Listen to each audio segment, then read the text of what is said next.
اللہ الرحمن الرحیم السلام علیکم ورحمۃ اللہ وبرکاتہ۔ قبر کی وحشت سے نجات۔ اگر آپ چاہتے ہیں کہ آپ قبر کی وحشت، قبر کے عذاب سے بچ جائیں، کیونکہ قبر کا عذاب بہت سخت ہے اور اس سے پناہ مانگنی چاہیے، تو پھر یہ دعا صبح شام 100 مرتبہ آپ نے پڑھنی ہے۔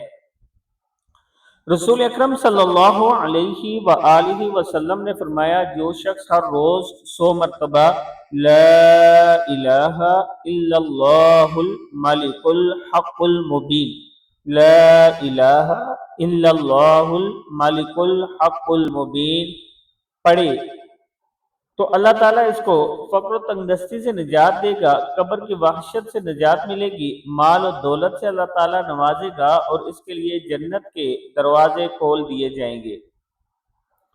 ہر ٹائم، ہر نماز کے بعد اللہ تعالیٰ سے قبر کی وحشت، قبر کے عذاب سے پناہ مانگا کریں۔ اللہ تعالیٰ ہم سب کو اس پر عمل کرنے کی توفیق عطا فرمائے۔ آمین۔